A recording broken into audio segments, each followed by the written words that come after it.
What's up, everybody? Welcome in to a two-game win streak edition of SSPN. I'm Jude. That's Ethan. And obviously, as you guys can tell by the title and my intro there, we're going to be talking about two Spurs wins. Last week, we did our pregame stream before the Spurs played the Jazz up in Utah. We were hoping that would be a bounce back game. While it may have not have been the prettiest game overall, it was nonetheless a bounce back game, a much needed win. And that led in to carry even more that momentum into the Saturday game in a much more impressive victory. Not to disrespect the Jazz, but I'm not sure if they've won a game yet. As well as Lauri Markkanen still being out, going and beating the Minnesota Timberwolves back home in San Antonio on Saturday night. Definitely, a building win. Obviously, still 6 games into the season, but with what we've seen so far, that was a big one. And then tonight, late night tonight, we will probably not be catching this one live as Ethan and I both have work tomorrow, but the Spurs do go out to LA to play the Kawhi-less Clippers tonight. Hopefully we can see some of the momentum that we saw in Saturday night's game continue into tonight's game on the West Coast, but we'll have to see with all that. But we're going to dive into those three games. And man, I'm excited. After the last time we talked, we were 1-3, and now the Spurs are 3-3 with 2 solid wins. Ethan, we'll jump into that Utah Jazz game to start. What were your thoughts on that one on Thursday? Yeah, 3 kind of high level points to make about this game. I guess 4. The first one being, you're right, the Jazz are 0-6, so everything has to be taken with a grain of salt. However, the biggest story to me was we had 11 turnovers compared to their 26. So that was the big, offensive struggle that we were trying to get through, was just turning over the ball, being lackadaisical and unfocused at times with our spacing and with where we're getting Wemby the ball. And then the final element to this was just the awakening of Chris Paul and Victor Wembanyama as a duo. You can see in the box score, Victor went plus 43, Chris Paul went plus 37. And then Victor went 9 for 20 from the field, 25 points, 9 boards, 7 assists, 5 steals, 5 blocks, another 5 by 5 for Victor Wembanyama. I think that's his second. He's the youngest to get 2 in a row. And then Chris Paul was just dishing out assists, 19 points, 10 assists, and finally looking to score. I don't know if it was a focused thing for him to not score through the first, was it 4 games of the year? But He really wasn't looking for his own shot. And that changed against the Jazz. And I don't know if that was kind of something that the coaching staff addressed or maybe just something that he decided to do personally, but it definitely worked, and it carried over into the Timberwolves game where we also saw elements of that. Yeah, when you're talking about Chris Paul, I think him getting to his spots as well as getting comfortable with guys on the floor, especially like you said, Victor, but not just Victor. Coming off of screens with Victor, of course, and Jeremy as well. You even see Harrison Barnes setting an off-ball screen from time to time. So to see kind of Chris Paul find a lot of those midi spots, and for him to have the intention to score and realize, hey, like me actually getting these easy buckets is going to help our offense overall. And I think, like you said, you saw that in the Minnesota game particularly. But with just to go back to overall thoughts on this Jazz game on Thursday night, when I was first watching it, man, I was a little bit frustrated in the first half because one, I believe the Spurs, they lost 30-19 in the first quarter, as you can see up there. And then they did come back and win the second quarter 28-23, but I believe they were still at a deficit going into the second half. And there were still, I want to say the majority of those turnovers were also in the first half. It was like, oh man, is this really about to be a repeat of what we just saw last night against OKC? But in the second half, they completely took care of business. Look at that third quarter. 30-14 in the third quarter, winning the fourth quarter 29-21 as well. And when you look at Victor, man, I mean, the third 5x5 in NBA history, the third 5x5 from Wemby in his career. And I believe he's the first player in NBA history under 22 or 20 years old. He's 20 right now. So I believe under 22 years old was the stat that I saw to have multiple 5x5 games. You can look at the efficiency, and it might have not been, taking a lot of shots with no hesitation. You definitely see he got the green light, and I think that's good for the team overall. But even despite the misses, the majority of those, again, I believe were in the first half. Obviously, he was just chunking threes the whole night, really, overall, when it comes to that one. But still, when it comes to his overall stat line and the things that he did in that game, I mean, he's the reason that we had the second half that we did overall, as well as Chris Paul getting a near triple double with 2 steals as well. Like you said, those guys were really the 2 guys who took over the game in this one and led us to victory. And it shows up on the box score as well. Also, a solid game from Stephon Castle in Utah as well. Got a steal in there, 8 points, 4 boards as well. As we kind of talked about going into the seasons, Castle may not always pop on the box score, but if you watch the game, he's passing the eye test for sure. Yeah, and this game kind of bodes the question for me, Jude. Like, if Wemby plays well and then the team comes together defensively, we have a chance to win pretty much every game because we didn't shoot that well, overall. 27% from three, or I guess 28 if you want to round up, Right. and 41% from the field. But Victor got his numbers, Chris Paul was passing assists, and then everybody was playing good defense, at least in that second half. That helps that Utah is bad. But once we get Devin Vassell back, Trey Jones back, and we kind of open up the spacing a little bit more, the team's going to look pretty nice if we can continue with this play. Yeah, absolutely. And the other thing about this game too is you look up at Jeremy Sohan, and this is probably his lowest box score totals that we've seen this year, and Mhm. it's still nothing bad. Still finding a way to contribute. 11 points, 5 boards, 2 steals, a block, 3 assists as well. Mhm. Two offensive rebounds. 3 defensive rebounds, but specifically harping on the offensive boards there for Jeremy on a down night for boards, still fighting for boards on both sides of the court, man. Just love to see what you've seen from him so far this year. But the last thing I'll say on this Jazz game before we go into the Utah game, which I'm sure everybody's excited to talk about and are feeling good going into tonight after seeing that on Saturday, Mm. is you touched on the turnovers. We had 22 turnovers in the OKC game the night before. So we cut it in half. And that was something we talked about on the pregame stream. So to see that play out in reality the next night on the back-to-back after such a rough performance in Mm. Oklahoma City, that was huge. Yeah, right. All righty. Well, let's go ahead and move on to this Saturday game, which is, really kind of, I feel like the story of the weekend when it comes to both of these. Also, since I'm scrolling here on the ESPN homepage, prayers to Pop. But Tom Osborne reported that he's completely fine. He just needs some rest. And with Pop's age, sometimes it can take some time to bounce back from some illnesses. But Mitch Johnson will be the coach going forward for the Spurs, and he won his first game against Minnesota I watched this. I did not watch this live, but I watched it on Sunday. And this was just such a satisfying performance in many ways, Ethan. I think the biggest reason for me that I was so satisfied with it is we held off like multiple runs in the second half Mm. after we jumped out to another big third quarter. You see up there 33-25 is what we ended up winning it by. And we went shot for shot for them with them in the first half as well. And I don't want to talk about every single detail of this game. I'll dish it to you, man. What were your thoughts on this one?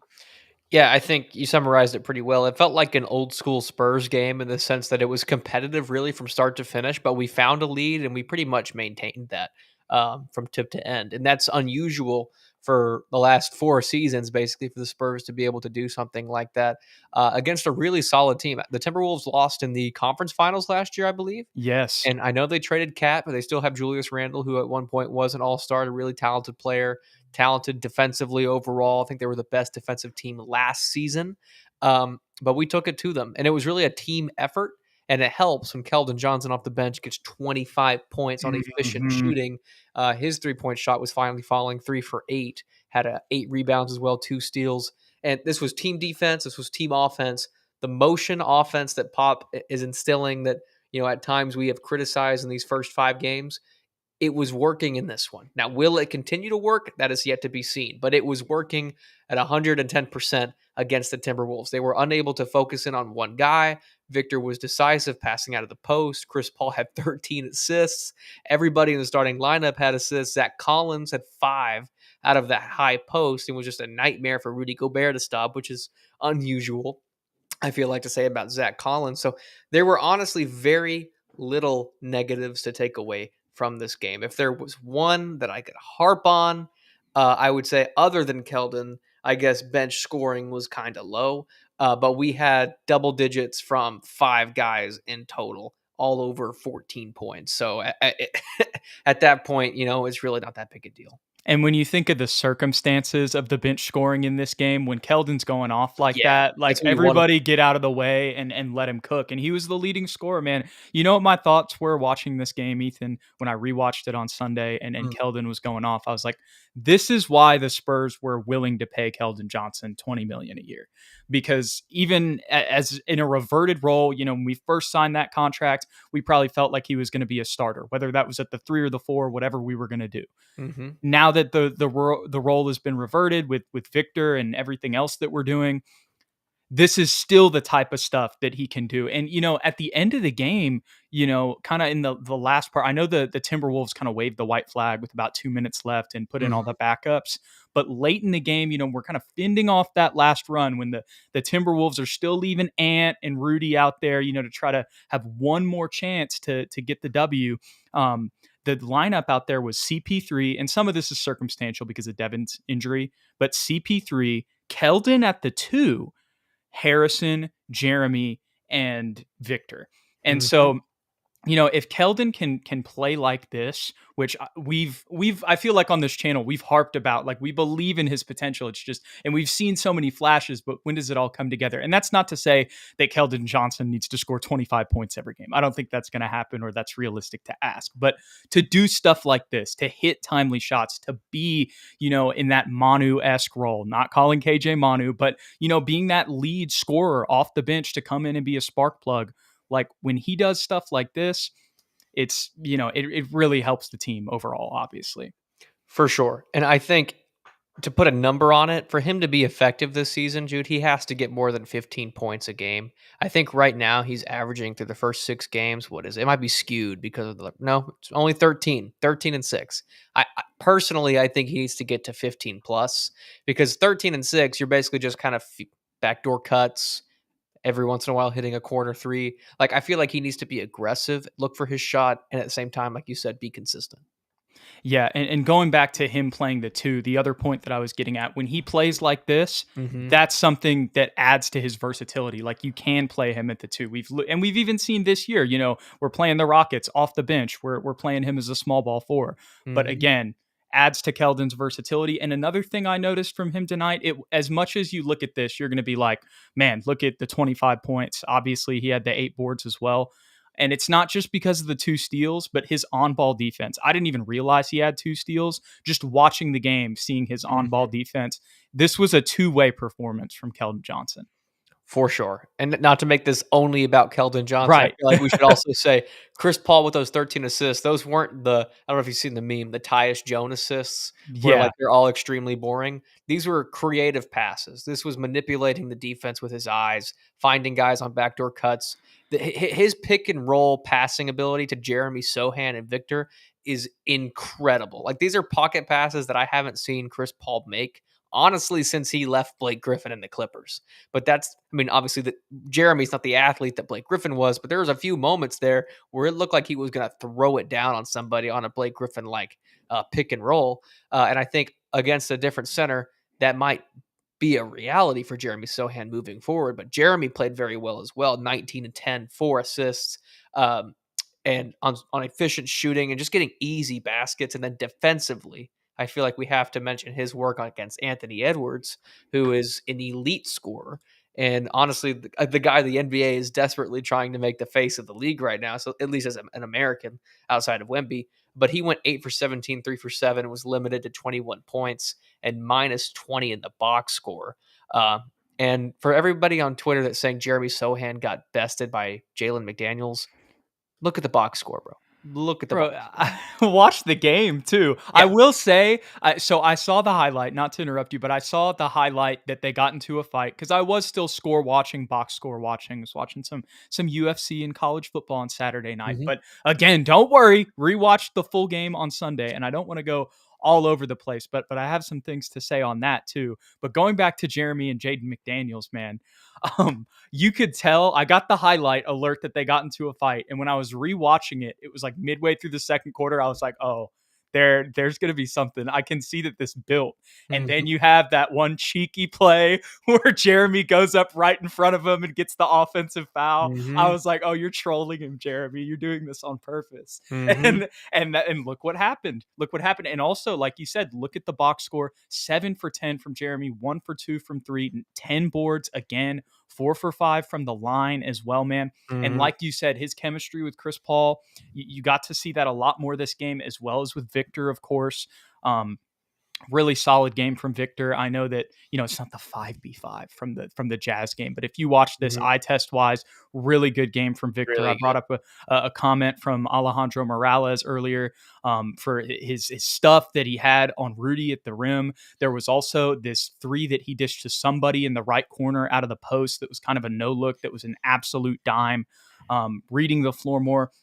Going back to Chris Paul, though, man, you could argue that well, obviously Keldon is a big part of this game, but with him kind of being, a big part of that Utah win, he was such a huge part in this one too. Not just because he had 13 assists and was efficient scoring wise, but not only is he finding his spots to get his own shots, he's learning how to set up dudes. I saw that so Mhm. many times in this game, like setting up, and there was one play where he dishes a bounce pass to Wemby.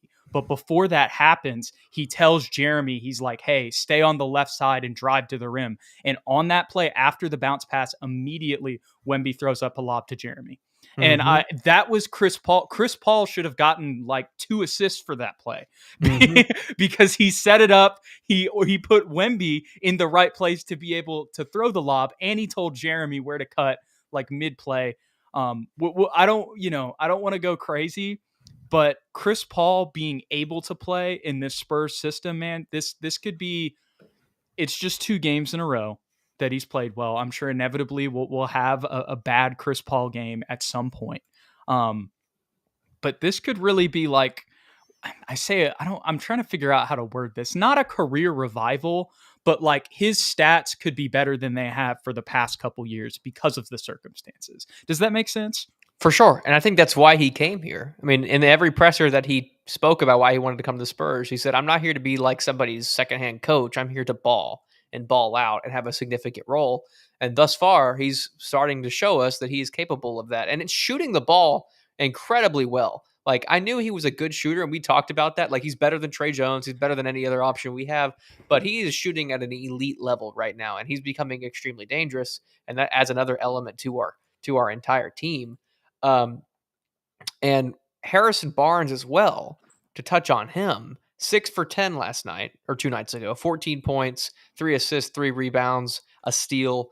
And what I liked most about him is timely baskets, like you were saying. And anybody that wants to say that he is just like a 0.1% better than not CD, Chetty Osman, no, you're out of your mind. Like this, maybe I'm missing something, but this is not the same guy that we were watching in Sacramento last year. This guy seems to have also rejuvenated his career a little bit in San Antonio. Again, first 6 games. But he's playing with a little skip in his step, and he has an insane kind of slow down move, Luka Doncic esque, that he's pulled that a couple times on guys where on his first step to the basket, he pump fakes and slows down, gets him to jump, second step layup.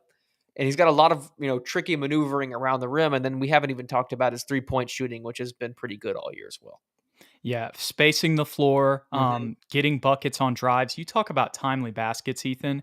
He was a huge part in staving off Yes. that final, push that the Timberwolves were trying to have. He had 6 straight points on 3 possessions, just getting us buckets in the clutch, man. So 6 of those 14, almost half of them in very timely moments, stabilizing. Those are possessions last year where we would have had a turnover or thrown up a bad shot or dribbled around in isolations and then Mhm. tried to swing it until the shot clock ran out. Um, it was so solid. And John G in the comments says HB seems to find a basket when we need to settle down in the game.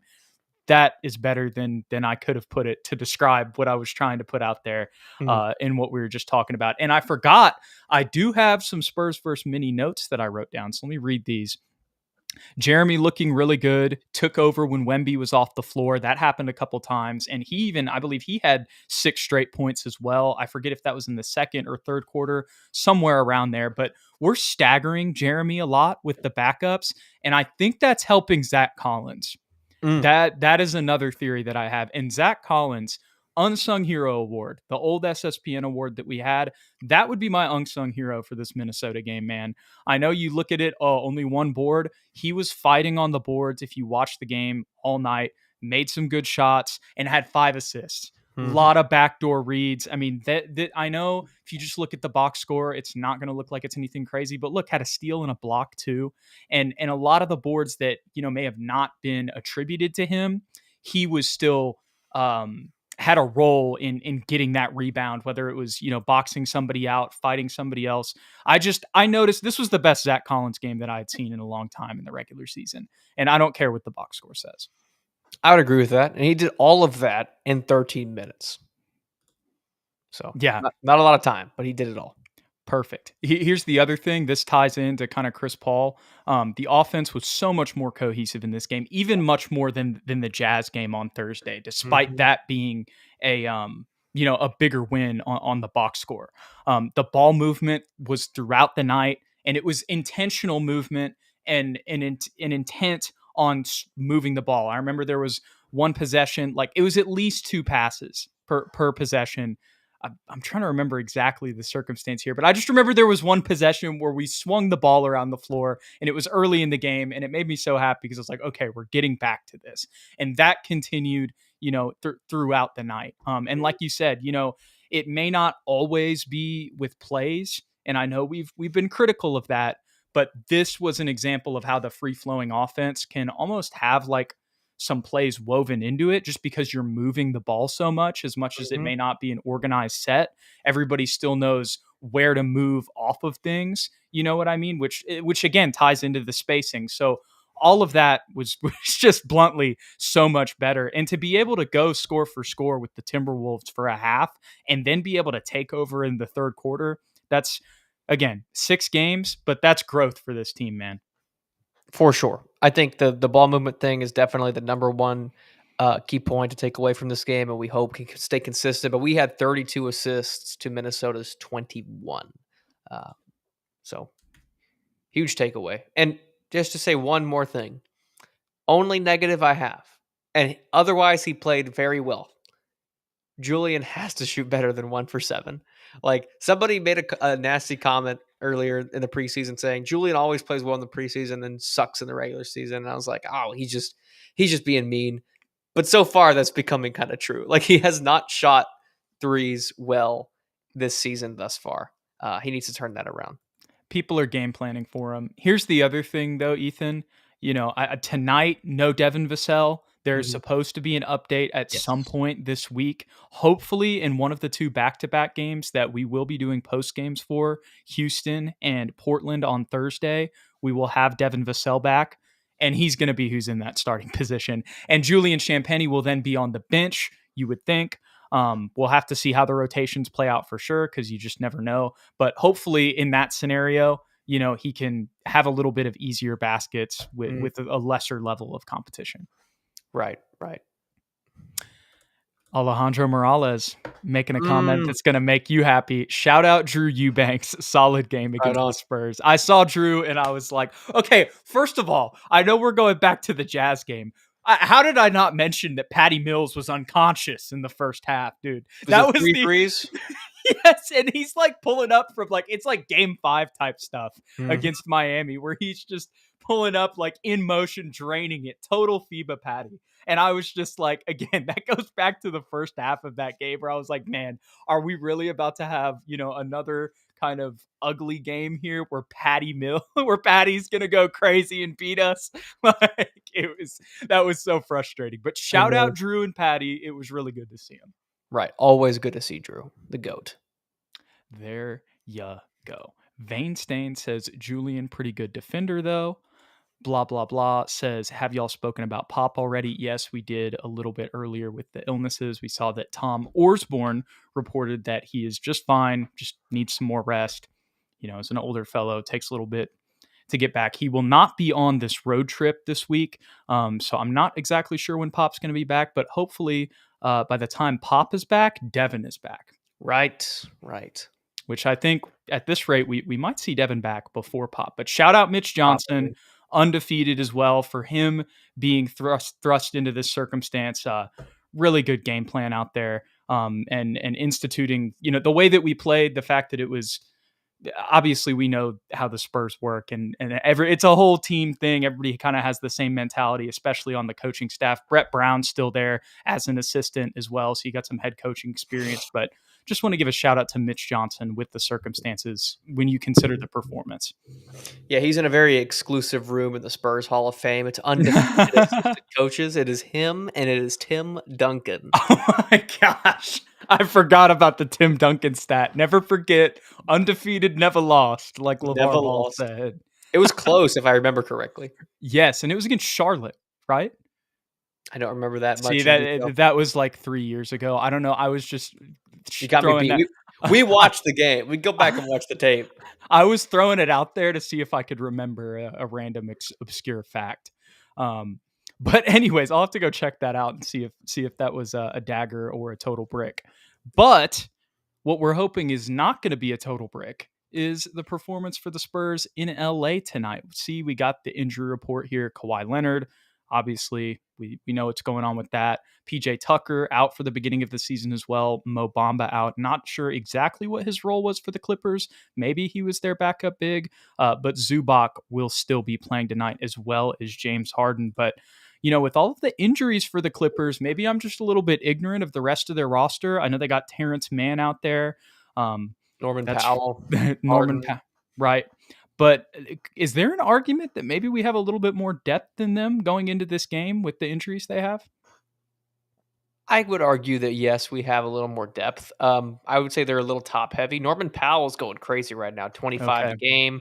You got Wow. Harden 22 and 22 and 11 assists. And then Zubac, I believe, is leading the league in rebounds with 13, but he's also getting 17 points a game, which is like unheard of for Zubac. So this will be an interesting one. Yeah, I'm definitely interested to see. I mean, I know Victor's still going to be able to get Zubac on some plays, but Mhm. obviously the physicalness of Right. Zubac, as well as his increased role and the way he's playing so far this year, that's a matchup I'll be looking at. But again, that's something where it's going to be interesting to see where Jeremy Sohan comes in with the way he's been playing on the boards this season as well. And, I kind of got off topic a little bit when we were discussing the Minnesota game, and you mentioned Jeremy's defense on Anthony Edwards, which I completely agree. That's Anthony Edwards, Shai Gilgeous-Alexander, and Luka Doncic, who have all had, not their best shooting nights when guarded by Jeremy Sohan. It'll be interesting to see if James Harden, if the same things maybe happens with him. I assume that's probably who we'll have on Harden is Jeremy Sohan, with him being the primary ball handler, being a little bit of a bigger guy.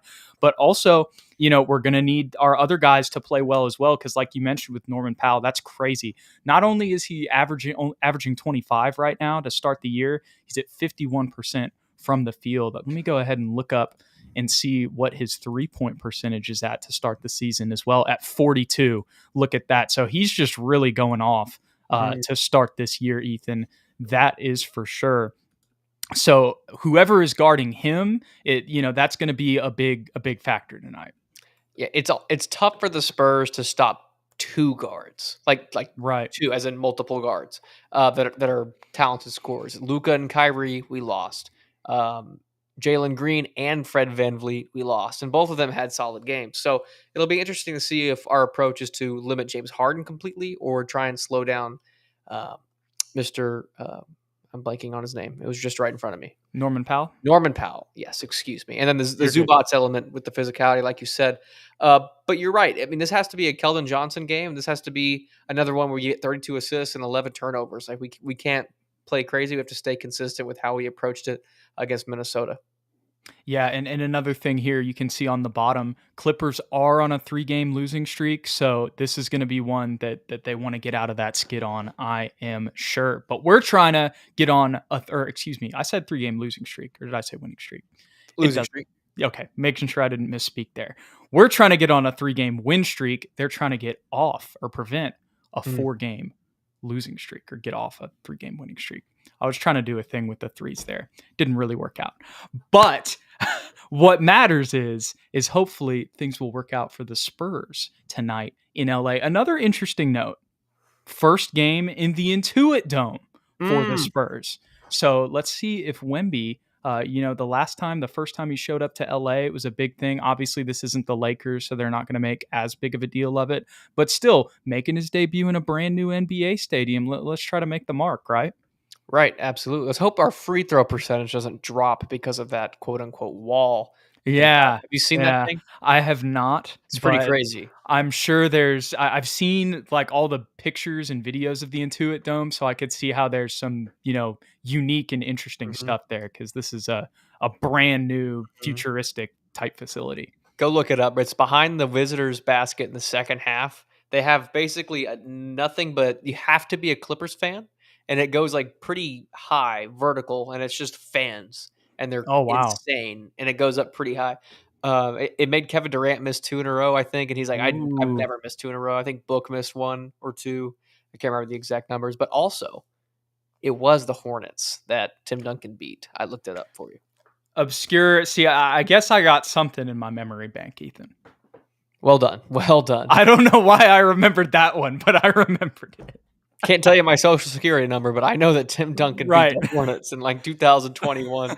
I know his win was against Charlotte. Any final thoughts on the keys to this Clippers game before we wrap up? No, sir. Just consistency between games is a must for the Spurs. I'm really just seeing. I mean, I would really like to get another win here. What I was going to say was I'm hoping to see what we saw in the Minnesota game continue into this one. Right. And I think if that does happen, that will come with a win. Maybe I'm wrong there and somebody just goes crazy, but if we've got that ball movement, we've got communication on team defense, and we've also got intentional movement on offense where it's not just kind of a free for all where we're throwing the ball around. Because the Utah game was still kind of like that to an extent. Yeah. You saw some improvements in the second half for sure, which is why they ran away with it. But it was really much more polished on Saturday against Minnesota. So I'm hoping to see that polished offense, as well as the communication on team defense and the way that we've been able to contribute on the boards as well. And hopefully, like you said, not the same thing from Keldon. We can't expect 25 from him every night, but if we can get another solid 15 of him in that 6-man role, see some consistency there, that's what I'm looking for. It kind of goes back to what you just said. Consistency in all of the areas that we've talked about. I'm going to go out on a limb. My prediction, Jeremy Sohan with 20 plus points and a Spurs win by 7. Okay. How about this? I'll go with a Spurs win by 5. Okay. And I'll say Jeremy double-digit boards. Ooh. We'll shake on it. There you go. If I win, I get to be the left side of the screen. Next episode. Okay, yeah. Right now. Yeah. Perfect. Yeah. We got it on here. Y'all hear it. If it happens Wednesday against the Rockets, you will see Ethan on the left side of the screen. We appreciate you guys. Thanks for coming and hanging out with us today to recap these Spurs games that we missed. We will be back later this week with 2 post games on the back-to-back against the Rockets and the Trailblazers. We can't wait to hang out with you guys, and we hope you guys enjoy the game tonight. Tell us your thoughts on the last 2 games and your predictions for tonight's game against the Clippers in the comments below. And if you enjoyed any of the content, don't forget to hit that like and subscribe button. And if you want to stay updated with the channel, follow us on X or Twitter, whatever you want to call it, at SSPN on YT, at Jude McLaren, and at Ethan_Quintero. We appreciate you guys. We'll catch you on the next one.